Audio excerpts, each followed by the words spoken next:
Turn me on, dead man, turn me on. Excite-moi sexuellement, homme mort. Excite-moi, homme mort. Non, je suis pas ici pour vous parler des messages subliminaux dans la musique rock, anti-chrétien et sataniste. Je suis là pour vous parler d'un autre sujet. Joyeux Noël! Turn me on, dead man, turn me on. Excite-moi la bite, homme mort, excite-moi la bite, homme mort. Non, c'est pas une connerie, je suis désolé, c'était un message subliminal qu'il y avait derrière un disque d'un célèbre groupe de rock and roll. Aujourd'hui, je suis pas là pour vous parler des messages subliminaux dans votre téléphone portable ou dans la musique rock. Je suis là pour vous faire un petit cadeau.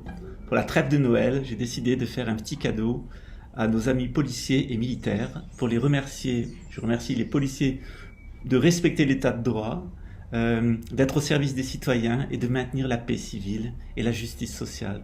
Quant aux militaires, je les remercie de contribuer à un monde de paix, un monde merveilleux où les multinationales peuvent exploiter toutes les ressources du tiers-monde sous la menace du terrorisme financé par nos services de renseignement et ensuite l'invasion produite par notre police et qui amène une paix mondiale. Merci. Et pour vous remercier, chers amis policiers, chers amis militaires, vous qui avez une conscience tellement haute et une telle compréhension du système pour lequel vous travaillez et qui obtenez de si merveilleux résultats, je vais vous faire un cadeau pour la trêve de Noël.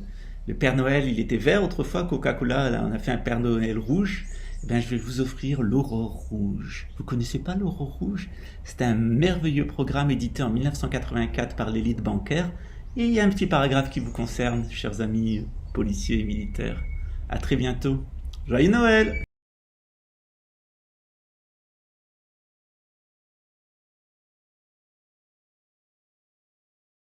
Alors, comme la psychotronique, ça empêche de se concentrer, je vais lire le point 18 qui les concerne en particulier. Les transformations sociales, donc celles qui seront faites par la technologie de contrôle, décrites au point 17, c'est-à-dire le contrôle mental des populations via leur téléphone portable et des ondes scalaires et des messages subliminaux, nous aideront à changer en profondeur la main-d'œuvre policière et militaire des États-nations, nous dit l'élite. Sous les prétextes des nécessités du moment, et sans éveiller de soupçons, nous nous débarrasserons une fois pour toutes de tous les individus ayant une conscience judéo-chrétienne. Cette restructuration des corps policiers et militaires nous permettra de limoger sans contestation le personnel âgé, de même que tous les éléments ne véhiculant pas nos principes mondialistes. Les anciens militaires, ceux qui avaient une mentalité chrétienne, seront remplacés par de jeunes recrues, dépourvus de toute conscience morale et déjà tout entraînés par les jeux vidéo à n'en avoir aucune, et qui seront favorables à l'usage inconsidéré de notre technologie de réseau électronique.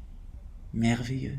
Ils avaient déjà prévu la baisse du niveau de recrutement dans la police et l'armée depuis les années 80, qu'on aurait une génération de crétins formés par l'éducation nationale, sans aucune conscience morale et qui prennent les citoyens pour des personnages de jeux vidéo, et c'est ceux-là qu'on mettra dans la police et l'armée.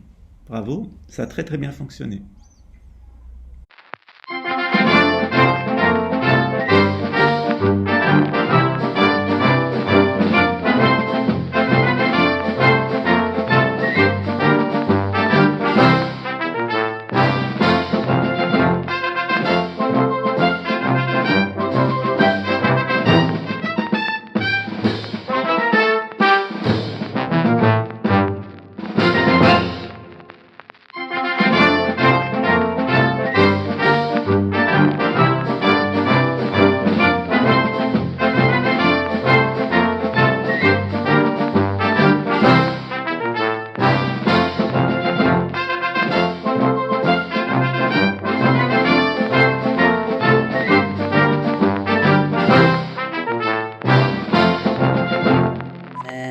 Turn me on, dead man, turn me on, dead man, turn me on.